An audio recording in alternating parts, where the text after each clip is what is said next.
ये खबर है राष्ट्रीय संत दुर्बलनाथ महाराज के प्रकाशोत्सव पर आयोजित सत्संग भंडारे कार्यक्रम की। दिनांक 8/11/2022 को आइस सेकंड ब्लॉक मदनगिरी नई दिल्ली में श्री दुर्बलनाथ महिला मंडल समिति और अनंत श्री संत दुर्बलनाथ सेवा समिति दिल्ली प्रदेश के द्वारा प्रकाशोत्सव पर सत्संग और भंडारे का आयोजन किया गया। कार्यक्रम में मदनगिरी के खटीक समाज बंधुओं के अलावा नई दिल्ली के विभिन्न स्थानों से समाज बंधु कार्यक्रम में शामिल हुए। सत्संग कार्यक्रम में अर्जुन राम मेघवाल केंद्रीय मंत्री भारत सरकार, रामावतार मीणा प्रदेश मंत्री किसान मोर्चा भाजपा राजस्थान, मैं ब्रिजेश कुमार नावरिया मंडी खटीकान जयपुर से आदि अनेक गणमान्य व्यक्तियों ने कार्यक्रम में पधार कर कार्यक्रम की शोभा बढ़ाई। दिल्ली से चमनलाल नागर, नेतराम ठगेला, नानक चंद पहाड़िया, राजेंद्र खितोलिया, कैलाश चंद बसवाल आदि अनेक व्यक्ति कार्यक्रम में पधारे। मदनगिरी से रामजीलाल बसवाल, मोहनलाल राजोरा, रमेश चंद बसवाल, मुकेश बसवाल, कमल बसवाल, हरीश राजोरा, साहेब बसवाल आदि सदस्यों द्वारा सत्संग और भंडारे की शानदार व्यवस्था की गई। स्थानीय मदनगिरी पार्षद रेखा सांखला अपने पति नरेश सांखला के साथ कार्यक्रम में उपस्थित रही। मदनगिरी के समस्त खटीक समाज बंधुओं के सहयोग से सत्संग भंडारे का आयोजन सफल रहा। भजनों से और मेरे द्वारा आध्यात्मिक प्रवचनों से कार्यक्रम में उपस्थित सभी भक्तजन ज्ञान और आनंद को प्राप्त हुए। कार्यक्रम में माला साफा से गणमान्य और सहयोगियों का सम्मान किया गया। सत्संग के साथ भंडारा भी चलता रहा। भारी संख्या में श्रद्धालु भक्तों ने सत्संग सुना और प्रसादी ग्रहण की। अंत में आरती के साथ कार्यक्रम का समापन हुआ। सब भक्तों पर राष्ट्रीय संत दुर्बलनाथ महाराज की कृपा बनी रहे। इसी शुभ संदेश के साथ मैं पत्रकार ब्रिजेश कुमार नावरिया, दिल्ली क्राइम प्रेस, नई दिल्ली से।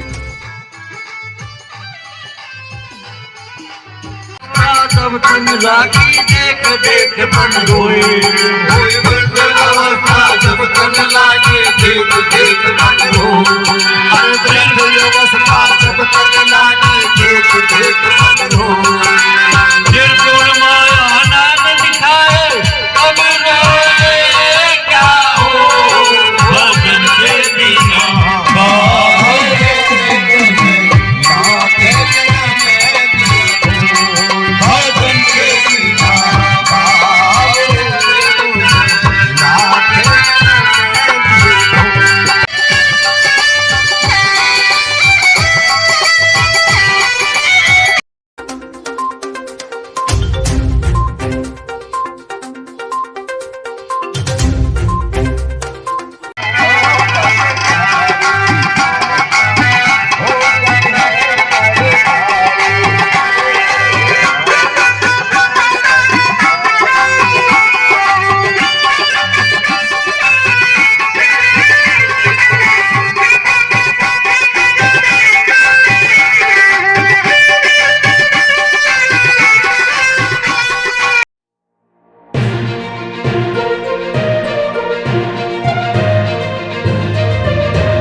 आप ही हैं। हालांकि इनसे विमोचन कराना था, अपने दो शब्द रखे और एक निवेदन और जो समाज की तरफ से कि एक भजन हमें थोड़ा सा सुनाएंगे जी।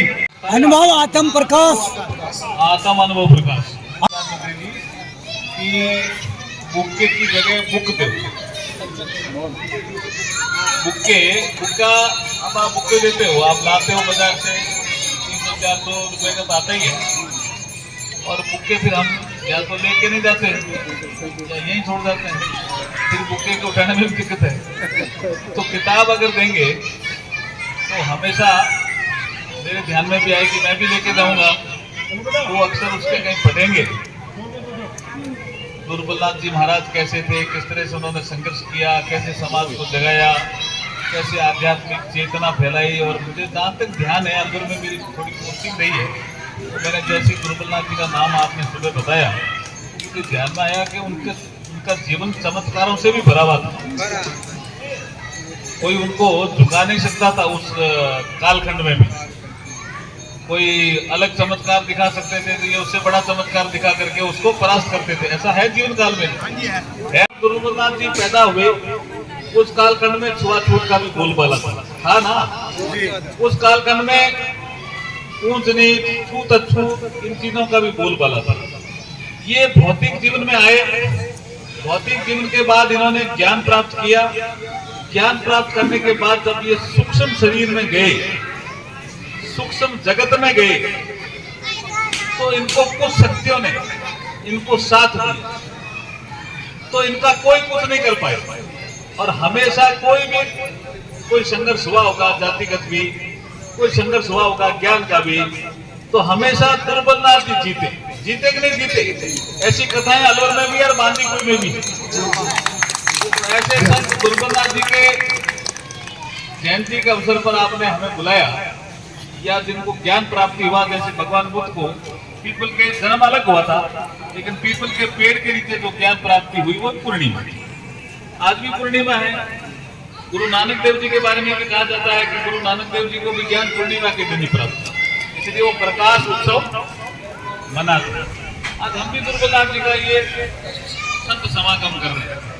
और जैसा मैंने बताया, संतों की बड़ी कृपा होती है कि जाने के बाद भी वो हमारे पे कृपा बरसाते रहते हैं, क्योंकि वो सूक्ष्म जगत से कोई कृपा उनकी आती रहती है। और कुछ संत लगातार बरसाते रहते हैं, कुछ साधना के माध्यम से जब हमें पता लगता है यश कृपा आ रही है। जैसे कभी कोई अचानक कोई चीज ऐसी जीवन में घट जाना, तो हमारे घर के लोग कहते हैं कि संतों की कृपा हुई या दुर्बलनाथ जी की कृपा, ऐसा मानते हैं। यही कृपा होती है जिसको लगता है महसूस होता है साधना में, ढोंग वाला नहीं। ये ढोंग के खिलाफ है दुर्बलनाथ, ये साधना के पक्ष में। ये तो मैंने दुर्बलनाथ जी के बारे में थोड़ा बताने का प्रयास किया। कबीरदास जी ने कहा कि तरवर पेड़ दिख रहे हैं, इनके बारे में इनको भी बात उस समय कबीरदास जी ने तो जीव माना था, मानते थे। बाद में जब जैसी बसु ने कहा कि पेड़ों में भी जीव होते हैं, तो हम सब साइंस वाले भी मानने लगे कि पेड़ों में भी जीव होते हैं। तरवर, सरवर, तालाब, संत जन, और चौथा वर्षण में, तो बरसात होती है उसको भी देही मानते हैं। तरवर, सरवर, संत जन, चौथा वर्षण में, परमार्थ के कारण चारों धारी। इनका और कोई काम नहीं। ये हमें ऑक्सीजन देते हैं, हमसे कुछ नहीं मांगते। पेड़ मांगते हैं, तालाब हमसे कुछ नहीं मांगता, पानी देता। संत हमसे कुछ नहीं मांगते, ज्ञान देता। अब खाना खिलाओ तो ठीक है, नहीं खिलाओ तो ठीक है, वो अपने रास्ते चले। और वर्षा ये भी देती है, धरती पे जब पानी बरसता है तो उपजता है, तो हम खाना खाते हैं। ये परमार्थ के लिए उन्होंने कबीरदास जी ने ऐसा वर्णन किया। हमारे मंच पर श्री रामावतार जी मीणा, मोहनलाल जी राजौरा साहब, रामजीलाल जी बसवाला, राजेंद्र जी खतोलिया जी, नरेश जी सांखला, विजय टेपन जी, नेतराम जी उगेला, विकास खतोलिया जी, नानकचंद जी पाडिया, ब्रजेश जी, छोटीलाल जी खींची, और आप सब मातृशक्ति और सभी बैठे हुए एक भजन का ये जिक्र कर रहे हैं। मैं थोड़ा मीराबाई का एक भजन, मीराबाई को जानते हो क्या? सब लोग मीरा जन्मी मेड़ता, जन्म मेड़ता में हुआ मीरा, शादी कर दी चित्तौड़। बट मेरा जो हस्बैंड हो पतिदेव, उनकी 2 साल में एक खानवा युद्धवाद में डेथ हो। फिर उनका देवर था, उसने मीरा को समझाने की कोशिश की, मीरा तुम राजपूत कुल की राजघराने की पुत्रवधू हो, तुम्हारे हस्बैंड की डेथ हो गई, तो अब रहना घर में ही पड़ेगा, शादी हो नहीं सकती। तो आप, लेकिन उनका मेरा मन कहीं और है। तो वो जो अपन सुनते हैं ना, राणा जी ने जहर और प्यालो भेजियो उनका देव जानकारी के लिए बता रहा हूं। और सांप भेजा तो गले का हार बन गया, हम जानकारी है। क्यों बन गया था? क्योंकि मीरा को संत दुर्बलनाथ जी जैसे संत मिले थे रविदास। और रविदास जी जब संत मिले तो रविदास जी उनकी रक्षा कर रहे थे, क्योंकि उनको इस जगत का भी ज्ञान था और सूक्ष्म जगत का भी ज्ञान था। तो प्रकृति में रम करके जब भी मीरा पे संकट आया, रविदास जी ने रक्षा की और मीरा श्रेष्ठ भगत बनती गई। जन्मी मेड़ता परनाई चित्तौड़। गुरु मिले रविदास जी बनारस में काशी में, वापिस वृंदावन आई। ये महिलाओं के लिए जानकारी दे रहा हूं कि मीरा ने बहुत बड़ा काम किया महिलाओं के लिए। आई तो उन्होंने कहा नहीं या तो भगवान कृष्ण के दर्शन पुरुष ही कर सकते हैं, स्त्रियां नहीं कर सकती। तो मीरा विवाद करती है और मीरा कहती है मैंने तो सुना यहाँ वृंदावन में एक ही पुरुष है। बोला कौन? कि भगवान कृष्ण। तो उनके गुरु के भी समझ में आया गलती कर रहा हूं। तो ये जो मथुरा में और वृंदावन में मंदिरों में प्रवेश महिलाओं के लिए खुलवाया किसी ने, तो उसका नाम मीरा है। भाई बड़ा काम किया मीरा। जी मैंने राम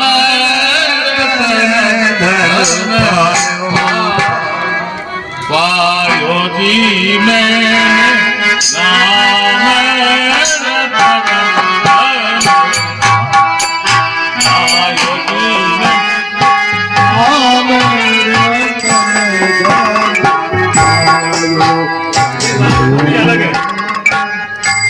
थोड़ी अलग है तो बीच में सेट कर लो। लेकिन कुछ लोग कहते हैं मीरा के गुरु रविदास, कुछ लोग कहते हैं ये नहीं आता, मीरा ने तो कृष्ण भगवान को गुरु माना। ऐसा कुछ विवाद करते हैं। मीरा साफ साफ कहती है कि मुझे गुरु मिले, इस वचन में कहती है। लेकिन मीरा एक रामधन की परिभाषा कि रामधन है क्या, तो उस मीरा को समझाने के लिए मैं कहने की कोशिश करता हूँ। वो कहती है घर नहीं फूटे इन्हें। क्या आप रहने दो, आप ऐसे ही। अच्छा हाँ हम ध्यान रखें, चोर भी नहीं ले जा सकता जी उसको, ऐसा धन।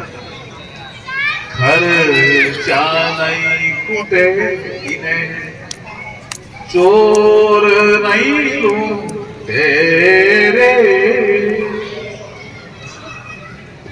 खर्चा नहीं फूटे इन्हें चोर नहीं लूं तेरे।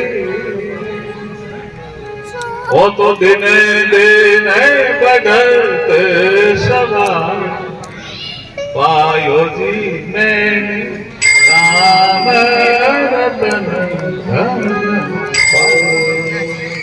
वस्तु अमोलक दी मेरे सतगुरु रे। यहाँ सतगुरु आ रहा है। वो कह रहा है सतगुरु मीरा है, कृष्ण भगवान थे माना होगा, लेकिन यहाँ सतगुरु आ रहा है जिन्होंने एक वस्तु दी। क्या वस्तु थी? वो रविदास जी से मिलती है बनारस में। वो जाती तो गुरु बनाने के लिए वहां रामानंद जी। उन्होंने कहा मीरा तुम्हारा गुरु कौन है? कि रविदास जी। कहाँ है? यही काशी में। तो कोई लेके जाते और रविदास जी कुछ काम करते हो, अपने कोई काम करते। उन्होंने पूछा भाई तुम राज घराना जैसी लगती हो, तुमको किसने भेजा? कि रामानंद जी। आप क्या शिष्य बनना चाहती हो? समर्पण भाव से आई हो? पूरा समर्पण है। हाथ ऐसे करो। तो हाथ ऐसे किया, उसमें वो पानी दे दिया रविदास जिसमें वो काम कर रहे थे। वही मीरा इस वचन में कह रही है। फिर भी कुछ लोग कह रहे हैं नहीं कहाँ गई थी, कैसे गई थी? इसमें कह रही है मीरा क्या? वस्तु अमोलक दी मेरे सतगुरु रे। वस्तु अमोलक दी में आ जाए करी के कृपा अपना पायो में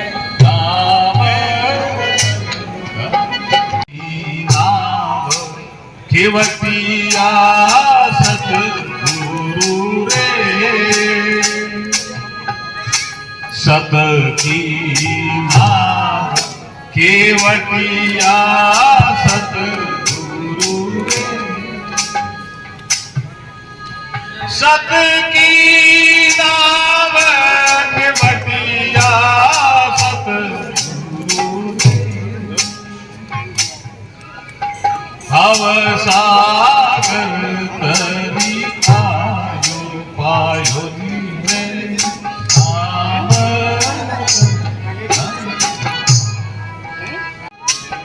भाई मीरा के गिरधर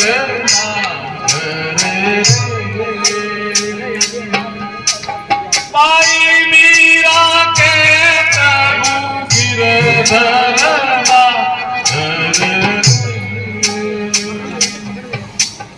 हरस हरस जस पायो जी में राम रतन।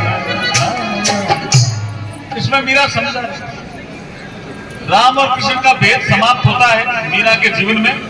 सदगुरु जब रविदास जी मिलते हैं, लेकिन मीरा इसमें समझा रही है कि जब प्रभु कृपा हो जाए, किसी संत के समागम में जाओ तो दुखी मन से मत जाओ।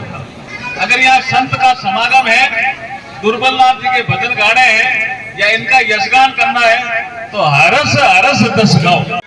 हमारी मदनगिरी की जो धरती आपने जो धन्य कर दी है, आप यहाँ पधार कर आपने हमें जो इतना समय दिया है, मुझे लगता नहीं है कि आप किसी प्रोग्राम में छोटे प्रोग्राम में इतना बड़ा लंबा समय देते होंगे। आप इस मदनगिरी में खटीक समाज के बीच में हमारे संत श्री दुर्बलनाथ जी की आज उत्सव में आए हैं। आपका बहुत बहुत स्वागत है, बहुत बहुत धन्यवाद जी।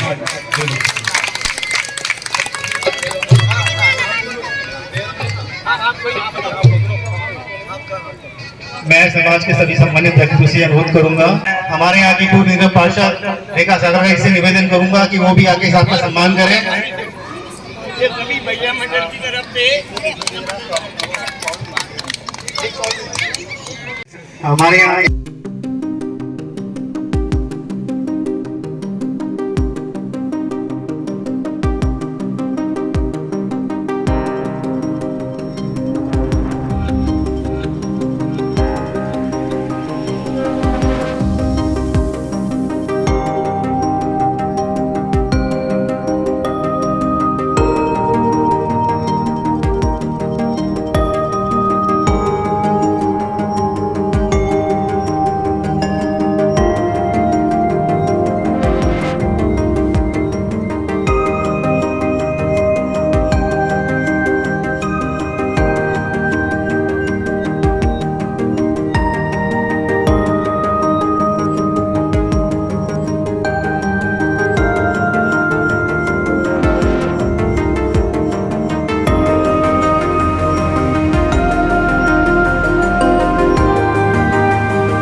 से हम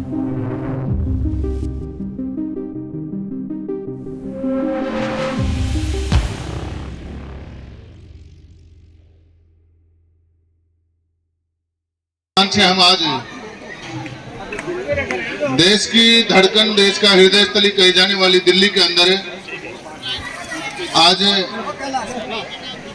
राष्ट्रीय संत उनके सत्संग और विशाल भंडारे का आयोजन पर इस सुनहरे कार्यक्रम में हमको शरीक होने का अवसर मिला। आप सब लोगों का दर्शन करने का हमको मौका मिला। राजस्थान प्रदेश में भी मैं मीणा समाज से हूं, लेकिन खटीक समाज के अंदर भी मेरा दिलों का रिश्ता है, घर तक रिश्ता है। मैं खेला कूदा हूं, बड़ा हुआ हूं, मेरा कार्य क्षेत्र है, मेरा कर्म क्षेत्र है वो खटीक समाज के घर के दरवाजे से होकर निकलता है, उसके गली मोहल्ले से होकर के निकलता है। और आप जैसे बहुत सारे बुजुर्गों का मेरे को आशीर्वाद वहां राजस्थान की धरती पर मिलता है। हरीश राजौरा जी हमारे बीच में बैठे हैं और उनकी बलून गैस सर्विस है। हमने अगर ये कह दिया भंडारे के लिए कि भाई गैस चाहिए, तो रात को भी ताला खुलवा कर भी हमको गैस दिए, तो हमारे बीच में आए और वो स्वागत के भी पात्र हैं। हरीश सिंह जी राजौरा।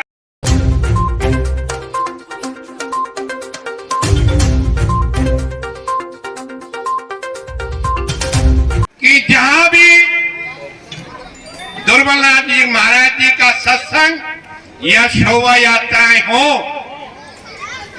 वहां पर खुद मत बढ़ो, उनके नाम को सहारा दे दो, उसी में बेड़ा पार। हे गोविंद मेरी रक्षा करो।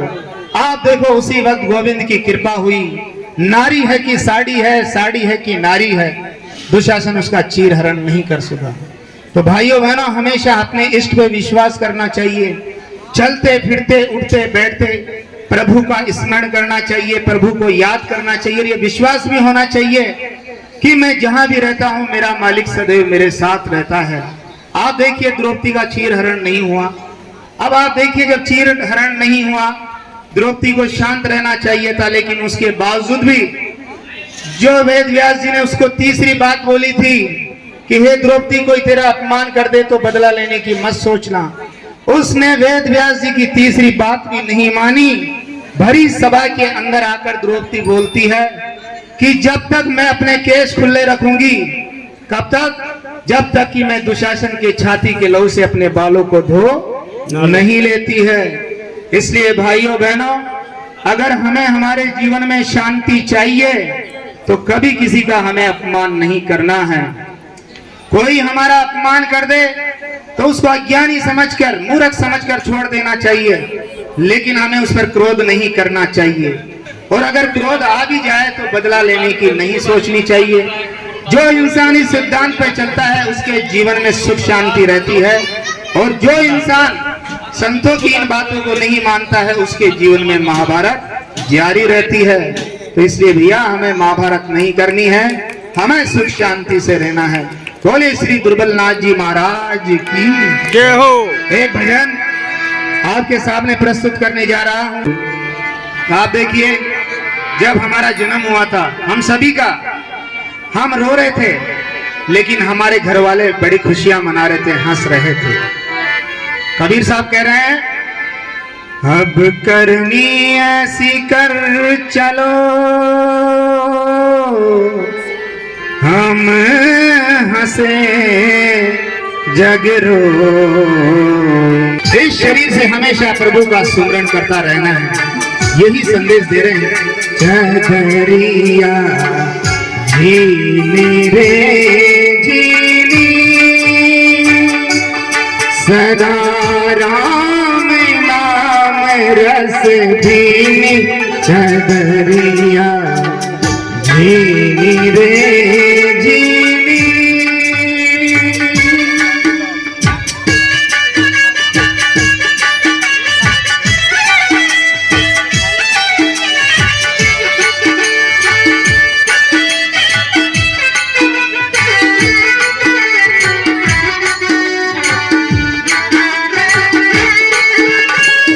देखिए अगली कड़ी में कबीर साहब बता रहे हैं इस शरीर रूपी चद्दर का निर्माण कैसे हुआ। अष्ट कमल का चरख बनाया, 5 तत्व की पूनी। अष्ट कमल का चरख बनाया, 5 तत्व की पूनी।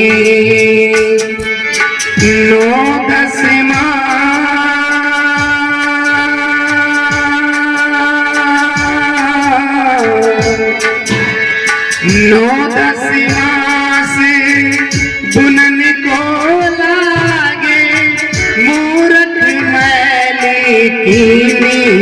चदरिया झीली रे झीली, सदा राम नाम रस भीनी। चदरिया झीली रे झीली को लेकर दुर्बल नाच की किताब को हम लिखने जा रहे हैं। उसमें इससे पहले हम दुर्बल नाची का कैलेंडर निकालने जा रहे हैं। उस कैलेंडर में जो भी समानता बंधुता के संत महात्मा हैं, चाहे रविदास जी हो, चाहे कबीरदास जी हो, गुरु नानक हो, सदानाथ जी महाराज हो, मंगलनाथ जी जो आश्रम के संत है उनका हो, उन सबके फोटो दाएं बाएं लगा के बीच में दुर्बल नाथ जी का बड़ा फोटो होगा। हमारा निकालने का स्टाइल यही है।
सर्वेन्द्र